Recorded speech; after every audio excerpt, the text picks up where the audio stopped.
Terima kasih Anda masih bersama kami, masih bersama dengan Mas Heri dan Mas Leo. Saya ingin ke Mas Heri, ini kalau berbicara tentang maling gering tadi yang sudah juga sempat disinggung oleh Mbak Irma begitu ya. Apakah ini kalau terbaca begitu kan, ini justru juga akan menjadi jeratan pasal pidana baru bagi PC?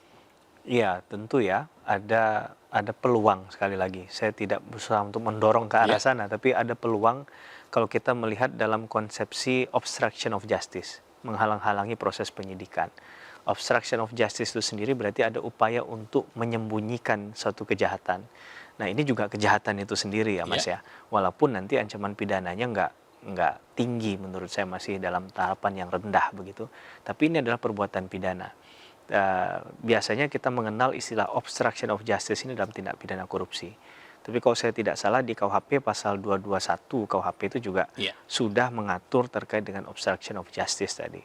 Nah, ini tentunya akan jadi pertimbangan penyidik bahwa kalau seseorang tadi kita katakan di awal dialog ini adalah berlaku secara atau bertindak secara kooperatif, tentunya ini akan menjadi satu hal yang membantu penyidik dalam membuka kotak Pandora perkara ini.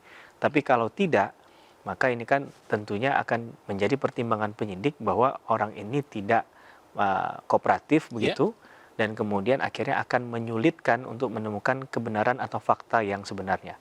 Ingat bahwa perkara pidana yang dikejar adalah kebenaran material. Iya. Kebenaran material itu sejatinya yang sesungguhnya. Sehingga kalau ada rekayasa maka tentunya akan menjadi satu tindak pidana.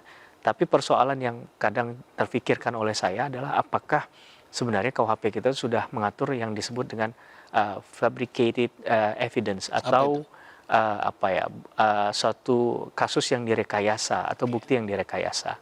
Nah, kalau itu kemudian nanti jadi bagian yang memang terbukti misalnya, maka ini menarik untuk menjadi perhatian dalam konsep kita melihat dan memandang kasus ini secara utuh. Baik, saya ingin ke Mas Leo tadi ya, menyambung dari apa yang disampaikan oleh Mas Heri. Apakah Anda dalam sudut pandang Anda melihat ya dari apa yang dilakukan, apa yang ditunjukkan oleh Ibu Putri selama ini itu masuk juga dalam upaya maling gering yang sempat tadi disampaikan oleh Mbak Irma di awal? Boleh dulu lagi Mas? Iya, ini berusaha untuk bersandiwara begitu kan, pura-pura sakit begitu. Apakah Anda melihat itu dalam konteks yang selama ini ditunjukkan oleh Ibu Putri, yang tadi dikatakan sebetulnya sentral begitu? Ya, saya kira ada dua kemungkinan Mas. Jadi yang pertama memang Ibu Putri sendiri terpukul dari kasus ini. Jika kemudian memang ada hubungan khusus yang konsensual, Ibu Putri terpukul dan mungkin merasa bertanggung jawab yang luar biasa karena turut terlibat sehingga seseorang yang dekat dengannya itu dieksekusi secara keji di depan matanya. Jadi itu pukulannya cukup besar secara kejiwaan kepada seseorang. Jadi ini menurut saya bukan hanya sekedar orang itu pintar atau bodoh, mengerti atau tidak, tapi kejadian yang begitu mengerikan terjadi di depan dan itu guncangan kejiwaannya besar. Ini satu. Lalu yang kedua adalah persoalan kekhawatiran terhadap kehormatan keluarga yang selama ini dijaga.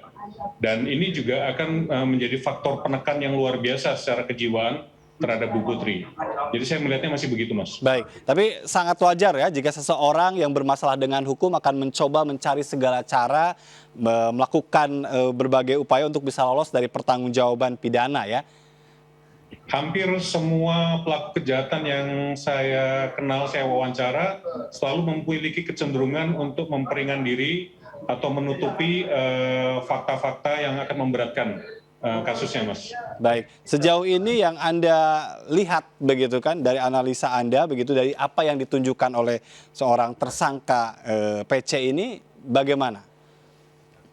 Ya, saya pikir ada dua hal yang beliau harus pikirkan. Yang pertama adalah bagaimana bisa meringankan posisi hukum yang dihadapi oleh keluarganya, baik oleh Pak Ferdi juga maupun oleh dirinya. Dan ini menyebabkan beliau memiliki cerita yang selalu berubah-berubah, ya, yang tidak konsisten, yang justru menunjukkan kepada kita ada persoalan yang lebih besar dari yang disampaikan. Kemudian yang kedua, menurut saya kecuali beliau seseorang sosiopat, saya kok meyakini bahwa ini proses yang tidak mudah bagi beliau ya secara kejiwaan, selihai atau semahir apapun ya beliau ya Bu Sambo. Jadi ini faktor yang sekarang sedang dihadapi oleh ibu, sehingga kadang-kadang membingungkan kita yang berusaha mendapatkan kebenaran dari pengakuannya. Baik, hal apa yang perlu untuk jadi kunci bagi penyidik untuk bisa menemukan kebenaran dari pemeriksaan PC malam hari ini? Saya kira dari pemeriksaan silang dengan Brigadir RR dengan Kuat itu jadi penting ya, karena seperti yang disampaikan tadi, pengakuan dari tersangka itu sulit untuk digunakan sebagai landasan ya. Jadi ini harus ditriangulasi, disesuaikan dengan pengakuan dari saksi-saksi kunci lain, Mas, di dalam kasus ini, Mas. Baik, saya ingin ke Mas Heri. Mas Heri, sebagai penutup kita, catatan-catatan penting apa kalau dari sisi hukum pidana berkaitan dengan pengungkapan kasus ini dengan penetapan Ibu PC sebagai tersangka kelima? Tentunya kita melihat bahwa keterangan dari Ibu Putri ini adalah kunci atau dia adalah sentral dari persoalan ini ya. Karena awalnya kalau kita kembali lagi flashback, Mas Hajat, mohon maaf, ini kan adanya laporan terlebih dahulu di Polres Metro Jakarta Selatan oleh beliau juga. Maka tentunya sebagai kita bicara dalam konteks logika hukum, ini sangat erat kaitannya dengan apa yang akan beliau sampaikan nantinya di proses penyidikan ini. Dan itu akan menjadi bahan pembelajaran kita bahwa ketika kita melaporkan satu tindak pidana, setidak-tidaknya itu bukan dalam konteks yang misalnya palsu atau fiktif begitu ya. Nah, ini juga menjadi berbahaya karena ketika hukum pidana digunakan, ini adalah menestapakan atau menderitakan seseorang.